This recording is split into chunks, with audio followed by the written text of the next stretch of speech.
Nordic മലയാളിയിലേക്ക് സ്വാഗതം. നമസ്കാരം, ഞാൻ ഡോക്ടർ അനൂപ് ജിനദേവൻ. പുള്ളി അവിടെ ഡെന്റിസ്റ്റ് ആണല്ലോ, അപ്പോൾ അവിടെ എന്തായാലും എത്താൻ പറ്റും. ഇങ്ങനെ സക്സസ്ഫുൾ ആയിട്ട് പൂർത്തിയാക്കുന്ന ആദ്യത്തെ കറുത്ത വർഗ്ഗക്കാരനാണ് ഞാൻ. അതെനിക്ക് അറിയില്ല. ഹലോ ഹലോ നമസ്കാരം, നോർഡിക് മലയാളിയിലേക്ക് സ്വാഗതം. ഇന്ന് നമ്മളോടൊപ്പം ഉള്ളത് ഡോക്ടർ അനൂപ് ജിനദേവനാണ്. ഡോക്ടർ അനൂപ് ഹെൽസിങ്കിയിൽ സിറ്റി സർവീസിൽ ഒരു ഡെന്റിസ്റ്റാണ്. അപ്പോൾ കൂടുതൽ വിവരങ്ങൾ നമുക്ക് ചോദിച്ചറിയാം. ഹലോ ഹലോ അപ്പോൾ നമുക്ക് ആദ്യം തൊട്ട് തുടങ്ങാം. എങ്ങനെയാണ് ഫിൻലൻഡിലേക്ക് വന്നത്? വരാനുണ്ടായ സാഹചര്യം വേണ്ട, ബട്ട് എങ്ങനെയാണ് വന്നത് എന്ന് പറഞ്ഞു തുടങ്ങാം. ഓക്കെ, ഞാൻ ഫിൻലൻഡിലെത്തുന്നത് 2005 സെപ്റ്റംബറിലാണ്. അന്ന് ഹെൽസിങ്കി യൂണിവേഴ്സിറ്റിയുടെ ഡിപ്പാർട്ട്മെൻറ്റ് ഓഫ് പ്രൈമറി ഹെൽത്ത് കെയറിൽ ഒരു WHO കൊളാബറേറ്റിംഗ് സെൻറ്റർ ഉണ്ടായിരുന്നു. അവിടെ അവരൊരു മാസ്റ്റർ ഡിഗ്രി കോഴ്സ് നടത്തുന്നുണ്ടായിരുന്നു. അതിൻ്റെ നമ്മൾ യാദൃശ്ചികമായിട്ട് നെറ്റിൽ സർഫ് ചെയ്യുമ്പോൾ കണ്ട ഒരു പ്രോഗ്രാമാണ്. അപ്പോൾ അന്ന് അതിൻ്റെ ലേബൽസ് എല്ലാം വളരെ അട്രാക്റ്റീവായിരുന്നു. അങ്ങനെ, അതായത് faculty of medicine, department of primary health care, WHO collaborating centre, university of Helsinki, master degree, അങ്ങനെ വലിയ വലിയ ലേബലുകളെല്ലാം കൂടെ വന്നൊരു ഇതായതുകൊണ്ട് ഉടനെ തന്നെ നമ്മളൊന്ന് അത് ശ്രമിച്ചു നോക്കാം എന്ന് വിചാരിച്ചു. 2005 ഇൻ്റർനെറ്റോ അല്ലെങ്കിൽ അതിൻ്റെ അങ്ങനെയുള്ള കമ്പ്യൂട്ടറോ അങ്ങനെയുള്ള സാധനങ്ങളൊന്നും അധികം ഭയങ്കരമായിട്ട് ഞങ്ങൾ യൂസ് ചെയ്തിരുന്നില്ല. നമ്മൾ സാധാരണ ഡെൻ്റൽ പ്രാക്ടീസ് എന്നുള്ള രീതിയിൽ മുമ്പോട്ട് പോയി. എനിവേസ്, അപ്ലൈ ചെയ്തു. ഞങ്ങൾക്ക് അഡ്മിഷൻ കിട്ടി എന്ന് പറഞ്ഞിട്ട് ലെറ്റർ കിട്ടി. നമ്മൾ സ്തബ്ധനായി. അങ്ങനെ ഞാനും എൻ്റെ വൈഫ് രണ്ടുപേർക്കും വേണ്ടിയിട്ടാണ് അപ്ലൈ. വേഗം തന്നെ നമ്മൾ ഈ ഫിൻലൻഡ് എവിടെയാണ് എന്ന് മാപ്പിൽ നോക്കി കണ്ടുപിടിച്ചു. തമാശയായിട്ട് പറഞ്ഞാണ്. എന്തായാലും പിന്നെ പെട്ടെന്ന് ഡീറ്റെയിൽസ് ഒക്കെ കളക്ട് ചെയ്തു. നമ്മൾ ഹെൽസിങ്കിയിലെത്തി. അങ്ങനെ 2 വർഷം ആ മാസ്റ്റർ ഡിഗ്രി ചെയ്തു. അത് ഡെന്റിസ്ട്രിയുടെ മാസ്റ്റർ ഡിഗ്രി അല്ല, അത് പബ്ലിക് ഹെൽത്ത് എന്ന് വേണമെങ്കിൽ പറയാം. അങ്ങനെ ഒരു മാസ്റ്റർ ഡിഗ്രിയാണ്. അത് ഫിനിഷ് ചെയ്ത് നമ്മളിവിടെ പതുക്കെ സാവധാനത്തിൽ ഇൻ്റഗ്രേറ്റ് ആയി എന്ന് പറയുന്നതാണ്. ആ കോഴ്സ് പഠിക്കാൻ ഫിനിഷിന്റെ ആവശ്യം ഇല്ല, അത് ഇംഗ്ലീഷ് ലാംഗ്വേജിലായിരുന്നു. 2 വർഷത്തെ മാസ്റ്റർ ഡിഗ്രി, അത് 3 വർഷം കൊണ്ട് തീർത്താൽ മതി എന്നായിരുന്നു. നമ്മൾ ഇവിടെ വന്ന് നോർമലി എല്ലാ എന്താ പറയുക, താമസ സൗകര്യം, ഇവിടുത്തെ ഹോവാസ് എന്ന് പറയുന്ന സ്റ്റുഡൻറ്റ് അക്കോമഡേഷൻ, കോളേജിലെ ഡീറ്റെയിൽസ് എല്ലാം നമുക്ക് കൃത്യമായിട്ട് അവർ മുൻകൂട്ടി തന്നെ തന്നിരുന്നു. വീടൊക്കെ റെഡിയായിരുന്നു നമ്മൾ വരുന്നതിന് മുമ്പ്. അപ്പോൾ ഞങ്ങൾ വന്നു കോളേജിൽ ജോയിൻ ചെയ്തു, പഠിത്തം തുടങ്ങി. അങ്ങനെ അത് 2 വർഷം കണ്ടിന്യൂ ചെയ്തു. അങ്ങനെയാണ് എൻ്റെ പ്രോസസ്സ്. അങ്ങനെ ഫിൻലൻഡിലെത്തി. അപ്പൊ എങ്ങനെയാണ്? ഡെന്റിസ്റ്റ് ആണ് നാട്ടില് അല്ലേ? അപ്പൊ ഇവിടെ എങ്ങനെയാണ് പ്രാക്ടീസ് തുടങ്ങിയത്, അല്ലെങ്കിൽ ഗവൺമെന്റ് സർവീസിൽ എങ്ങനെയാണ് കയറിയത്? ഓക്കെ, അതൊരു വലിയ കഥയാണ്. അതായത് നമ്മള് മാസ്റ്റർ ഡിഗ്രി ചെയ്തുകൊണ്ടിരിക്കുമ്പോൾ ഫിന്നിഷ് ലാംഗ്വേജ് പഠിക്കാനുള്ള ചെറിയ ശ്രമങ്ങളൊക്കെ നടത്തി. അപ്പോൾ വളരെ ബുദ്ധിമുട്ടാണെന്ന് മനസ്സിലായി. പിന്നെ ഞങ്ങൾ ഡെന്റിസ്റ്റാണ്. അപ്പോൾ ഡെന്റിസ്റ്റായിട്ട് വർക്ക് ചെയ്യാൻ ഇവിടെ എന്ത് ചെയ്യണം എന്നുള്ളതിനെ കുറിച്ചൊരു പഠനം. അപ്പോൾ ഞങ്ങൾ നോക്കിക്കഴിഞ്ഞപ്പോൾ ആരും അങ്ങനെ നമുക്കൊരു ആളില്ല.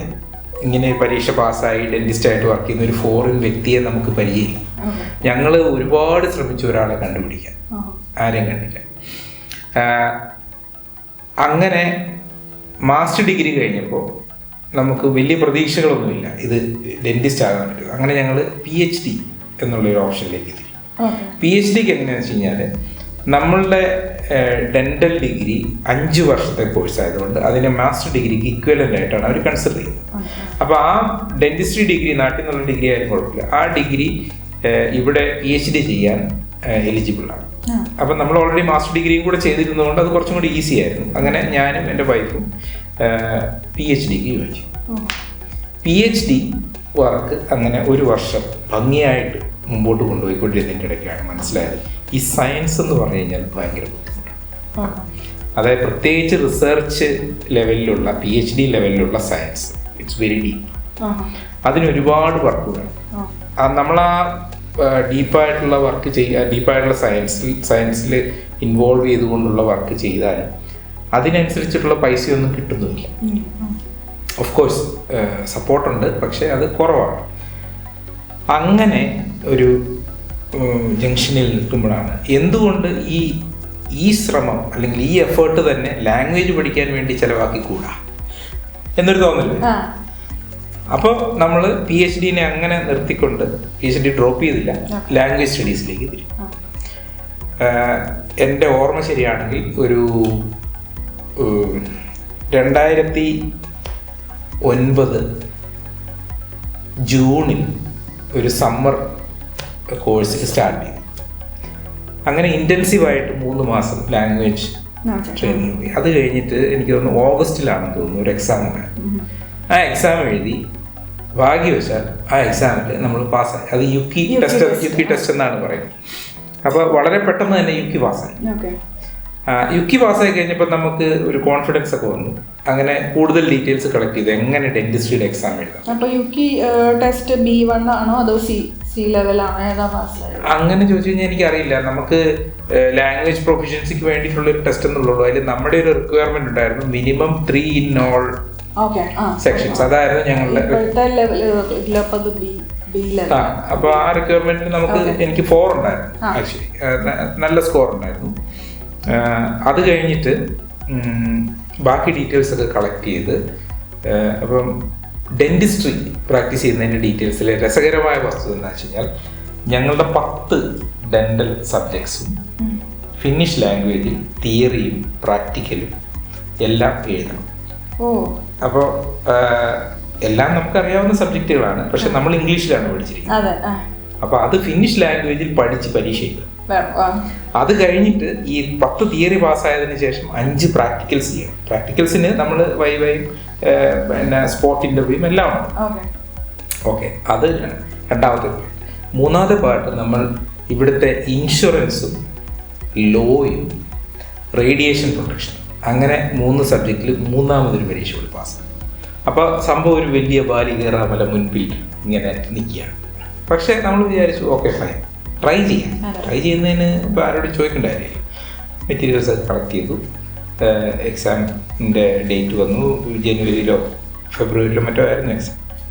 അപ്പം അന്ന് ആർക്കും നമുക്ക് ഇങ്ങനെ ചെയ്യാം അല്ലെങ്കിൽ ഇങ്ങനെ ചെയ്താൽ എളുപ്പമാണ് എന്ന് പറഞ്ഞു തരാൻ ആരുമില്ല. അങ്ങനെ നമ്മൾ വിചാരിച്ചു എല്ലാ പരീക്ഷയും ഒന്നിച്ച് എഴുതാൻ പറ്റുള്ളൂ.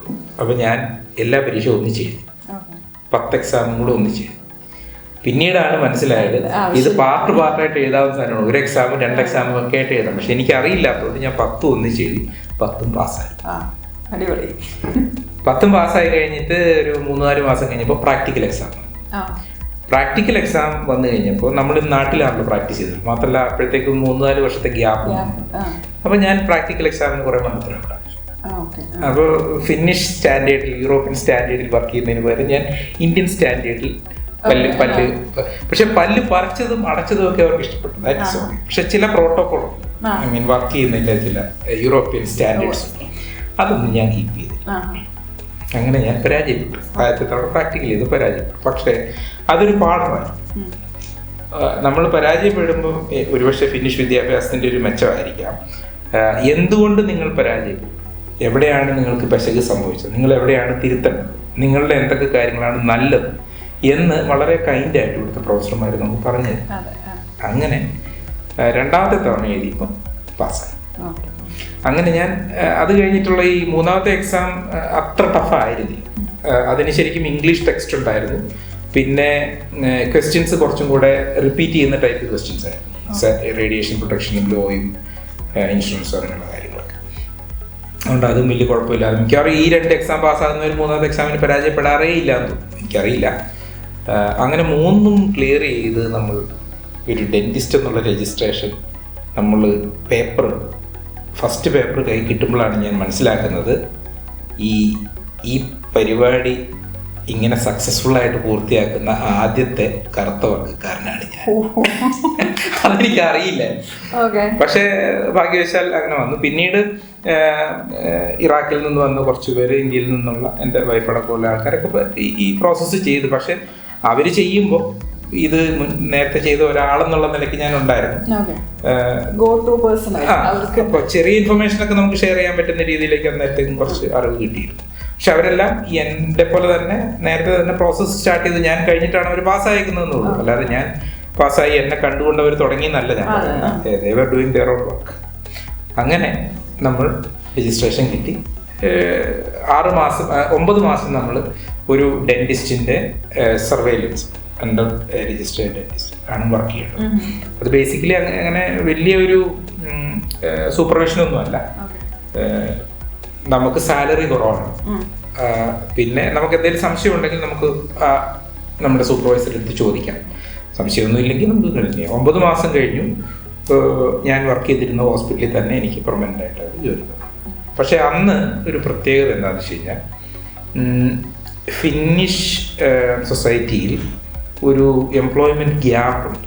അത് 2011 മുതൽ 2015 വരെ അത് ഭയങ്കര സീരിയസ് ആയിരുന്നു. അതായത് പെൻഷനാകുന്ന ആൾക്കാരെ കവർ ചെയ്യാൻ പാടുള്ള പുതിയ ആൾക്കാർ, ചെറുപ്പക്കാർ ഇല്ലായിരുന്നു. അപ്പോൾ ആ സമയത്ത് റെഡി ആയിട്ട് ഇങ്ങനെ വന്ന എന്നെ പോലുള്ള ഫോറിൻ ആൾക്കാർക്കെല്ലാം അവർ പെട്ടെന്ന് പെർമനൻറ്റ് ജോബ് ഓഫർ ചെയ്യും. അങ്ങനെ ഞങ്ങൾ ആ സമയത്ത് ഇറാഖിൽ നിന്ന് വന്ന ഞങ്ങളുടെ സുഹൃത്തുക്കളും ഇന്ത്യയിൽ നിന്ന് വന്ന 2 സുഹൃത്തുക്കളും എല്ലാം പെട്ടെന്ന് തന്നെ പെർമനൻറ്റ് ജോലിയിലേക്ക് കയറാൻ. അപ്പോൾ അതിന് ശേഷം വന്ന ആൾക്കാർക്ക് 2016 ശേഷം ഈ പ്രോസസ്സിൽ ട്രൈ ചെയ്തവർക്ക് പരീക്ഷകൾ പാസ്സാവാനും രജിസ്ട്രേഷനും ഒക്കെ ബുദ്ധിമുട്ട് വന്നിട്ടുണ്ട്. ഇപ്പോഴും ബുദ്ധിമുട്ടുണ്ട്. അതുപോലെ തന്നെ ഫിനിഷുകാരടക്കമുള്ളവർക്ക് ഇപ്പം പെർമനൻറ്റ് ജോബ് അങ്ങനെ കിട്ടുന്നില്ല. അപ്പോൾ എത്ര നേരം ഞങ്ങളുടെ കൂടെ ഇത്രയൊക്കെ ഇൻഫർമേഷൻ പറഞ്ഞ് ടൈം സ്പെൻഡ് ചെയ്തതിന് ഒരുപാട് നന്ദിയുണ്ട്. ഇവിടെ ഇപ്പോൾ ഒരുപാട് പുതിയ എന്ന് പറഞ്ഞാൽ ഡെന്റിസ്റ്റ് ക്വാളിഫിക്കേഷനുള്ള ഒരുപാട് പേര് ഇവിടെ ഓൾറെഡി ഉണ്ട്. അപ്പോൾ അവർക്കും നാട്ടിൽ നിന്ന് പുതുതായിട്ട് ചോദിച്ചറിയാൻ ഇരിക്കുന്നവർക്കൊക്കെ വേണ്ടി